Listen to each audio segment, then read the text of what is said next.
Hujambo mtazamaji wangu na karibu katika fundisho letu la siku ya leo. Tunaendelea na mafundisho yetu ya kitabu cha Mwanzo, yani Genesis. Tulianzia hapo sura ya kwanza na sasa tumefikia sura ya 19. Na kwa hivyo tunaendelea vizuri. Matarajio yetu ni kwamba tutaendelea mpaka wakati tutakapomaliza mafundisho ya Biblia yote. Na kichwa chetu cha siku ya leo kinasema kuangamizwa kwa Sodoma na Gomora. Na maandiko yetu makuu yanatoka katika kitabu cha sura ya 19 mstari wa 24 na vile vile katika kitabu cha Injili ya Luka sura ya 17 mstari wa 32. Na tunapalia kifungu hiki cha 24 katika Mwanzo 19, Biblia inasema ya kwamba ndipo Bwana akanyesha juu ya Sodoma na Gomora kiberiti na moto toka mbinguni kwa Bwana. Na Luka 17:32 na Biblia inasema mkumbukeni mke wa Lutu. Na malengo yetu ya siku ya leo ni kwamba baada ya somo hili tutaweza kuwa tumejifunza yafuatayo. Tutaweza kuelewa sababu za kuangamizwa kwa Sodoma na Gomora. Tutaweza kujifunza umuhimu wa utii wa Mungu.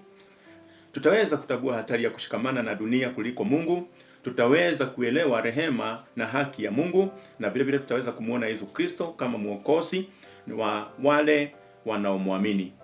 Na litanguliza somo hili ni kwamba tunapotazama hapo nyuma kidogo katika sura ya 18 tunamuona Abrahamu akiwakaribisha wageni. Tunaona vile vile ahadi ya Isaka kuthibitishwa, na vile vile tunaona Abrahamu akiombea Sodoma. Na sasa katika sura yetu ya 19 tunaona malaika wawili wakiingia Sodoma. Tunaona uovu wa mji unaonekana wazi. Loti anaokolewa, na vile vile tunaona Sodoma na Gomora zinaangamizwa. Kwa hivyo kati ya kifungu cha kwanza na tatu cha sura ya 19 tunaona malaika wakifika Sodoma. Biblia inasema kwamba malaika wale wawili wakafika Sodoma jioni, na Lutu alikuwa ameketi katika lango la Sodoma. Na vile vile tunaona hapa kwamba Loti anawakaribisha wale malaika, na Loti alifanya kama Abrahamu. Aliwapokea wageni, aliwalazimisha waingie nyumbani kwake, na vile vile aliwaandalia chakula.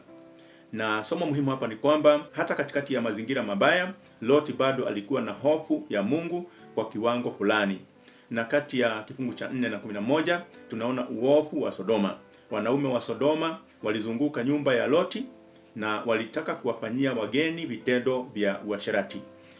Na maana yake ni kwamba mji huo ulikuwa umejaa uovu, ulikuwa umejaa uasi na vile vile upotofu mkubwa wa maadili. Na dhambi ilikuwa imeenea katika jamii nzima. Katika waraka wa Warumi sura ya kwanza mstari wa 28 Biblia inasema kwamba na kwa kuwa hawakuona inafaa kuwa na Mungu katika fahamu zao, Mungu aliwaacha wafuate akili zao zisizofaa. Na kati ya kifungu cha 12 na 14 tunaona onyo kwa Loti. Tunaona malaika wakimwambia, ondoka mahali hapa, kwa maana tutauharibu mji huu. Na Loti anawaonya jamaa zake. Loti aliwaambia wakwe zake watoke, lakini akaonekana kana kwamba anafanya mzaha. Na somo la kiroho hapa ni kwamba mara nyingi watu hucheka au kupuuza maonyo ya Mungu mpaka wakati wa hukumu unapofika. Na kati ya kifungu cha 15 na 17 tunaona Loti akiokolewa. Tunaona asubuhi malaika wakamwambia, ondoka upesi. Na Loti alisita. Malaika wakamshika mkono, yeye, mkewe pamoja na binti zake, wakawatoa nje ya mji. Na rehema ya Mungu hapa tunaona ya kwamba Lutu hakuokolewa kwa sababu alikuwa mkamilifu. Aliokolewa kwa rehema za Mungu. Tunapoangalia waraka wa Efeso sura ya 2 mstari wa 4 na 5, Biblia inasema kwamba lakini Mungu kwa kuwa ni mwingi wa rehema alituhuisha pamoja na Kristo. Katika kifungu cha 17 tunaona Biblia ikisema ya kwamba usitazame nyuma. Malaika wakasema usitazame nyuma yako. Yaani wakamwambia Lutu pamoja na familia yake wasitazame nyuma. Na katika kifungu cha 26 mkewe Loti akatazama nyuma, akawa nguzo ya chumvi. Kuna swali hapa ambalo tunaweza kujiuliza, kwa nini aliangalia nyuma? Mwili wake ulikuwa unatoka mjini, lakini moyo wake haukutaka kuuacha. Na somo muhimu hapa ni kwamba haiwezekani kumfuata Mungu kikamilifu huko moyo ukiendelea kushikamana na dunia. Katika Injili ya Luka sura ya 9 mstari wa 62, Biblia inasema kwamba mtu yeyote atiaye mkono wake kulima kisha akatazama nyuma hafai kwa ufalme wa Mungu. Kifungu cha 24 na 25 tunaona hukumu ya Sodoma na Gomora. Biblia inasema kwamba Bwana akanyesha juu ya Sodoma na juu ya Gomora kiberiti na moto. Na hukumu ya Mungu hapa tunaona kwamba Mungu alivumilia kwa muda mrefu, lakini hatimaye hukumu ilifika. Na somo la kiroho hapa ni kwamba Mungu ni mwenye upendo, ni mwenye rehema, lakini pia ni mwenye haki na mwenye hukumu ya kweli. Katika kitabu cha Nahumu sura ya 1 mstari wa 3, Biblia inasema kwamba Bwana si mwepesi wa hasira, lakini si mwenye kumheshimu mwenye hatia kuwa hana hatia. Kati ya kifungu cha 27 na 29 tunaona Abrahamu anaangalia moshi.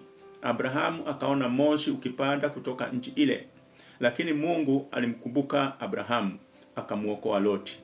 Na somo muhimu hapa ni kwamba maombezi ya Loti hayakuwa bure. Mungu alimuonyesha rehema Loti. Na kati ya kifungu cha 30 na 36 tunaona dhambi ya binti za Loti.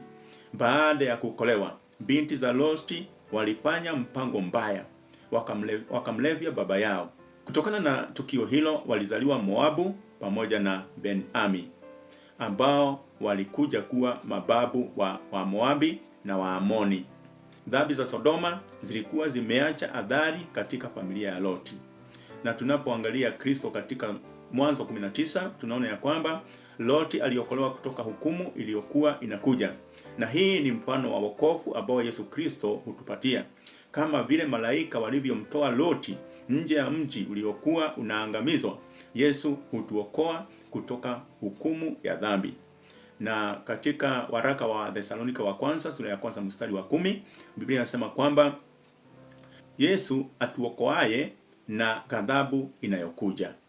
Na mafundisho makuu ya kiroho hapa ni kwamba Mungu huchukua dhambi, yaani dhambi za Sodoma na zilileta hukumu. Vile vile tunaona ya kwamba Mungu huokoa wale wanaomwamini. Loti aliokolewa kwa rehema za Mungu. Na vile vile tunaona utii ni muhimu. Mke wa Loti aliangalia kwa kutotii. Na vile vile tunaona ya kwamba sio vizuri kushikamana na dunia, maana moyo wa mke wa Loti ulikuwa bado Sodoma. Na vile vile tunaona maombezi yana nguvu. Mungu alimkumbuka Abrahamu na kumuokoa Loti. Tuna maswali 5 ambayo tunayo hapa na ambayo tunaweza kujaribu kuyajadili na kuyajibu katika wakati wetu wa baadaye. Na swali la kwanza linasema, kwa nini Sodoma na Gomora ziliangamizwa? Kwa nini Sodoma na Gomora ziliangamizwa? Swali la pili, tunajifunza nini kutokana na mke wa Loti? Tunajifunza nini kutokana na mke wa Loti? Swali la tatu, rehema ya Mungu ilionekanaje kwa Loti? Rehema ya Mungu ilionekanaje kwa Loti? Swali la 4, maombezi ya Abrahamu yalikuwa na umuhimu gani? Maombezi ya Abrahamu yalikuwa na umuhimu gani? Na swali la 5, Yesu anatuokoaje katika hukumu ya dhambi? Yesu anatuokoaje katika hukumu ya dhambi? Na aya kukariri inatoka katika Injili ya Luka 17:32 ambayo inasoma, mkumbukeni mkewe Lutu. Na tunapoelekea kumaliza tunaona ya kwamba sura ya 19 ni onyo kali kuhusu matokeo ya dhambi na uasi dhidi ya Mungu. Hata hivyo, katikati ya hukumu tunaona rehema za Mungu zikimuokoa Lutu. Na somo kubwa ni kwamba Mungu anataka tuache maisha ya dhambi kabisa. Tusitazame nyuma kama mke wa Loti, bali tumfuate kwa moyo wote. Katika somo lijalo ambalo itakuwa ni sura ya 20, tutajifunza kuhusu Abrahamu na Abimeleki na jinsi Mungu alivyolinda ahadi yake licha ya udhaifu wa mwanadamu.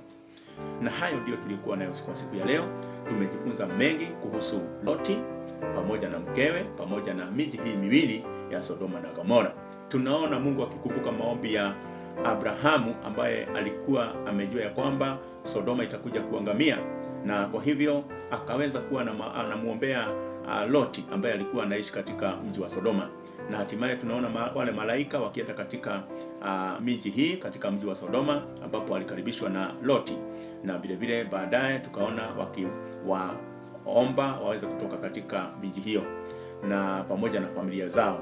Na kwa hivyo baadaye tunaona wakipewa onyo watoke katika Sodoma bila kuangalia nyuma, lakini tunamuona mkewe Lotu akiangalia nyuma na hatimaye akawa amebadilishwa kuwa jiwe la chumvi. Kwa hivyo ni vizuri kutii amri za Mungu. Ni vizuri kila wakati tunapoamriwa tusifuate amri za Mungu, tusifuate bila kukoma, ili tuweze kupata baraka ambazo zinatoka kwake. Na kwa hayo nakutakia kila laheri. Mungu wetu kubariki na kutendea mema. Shalom.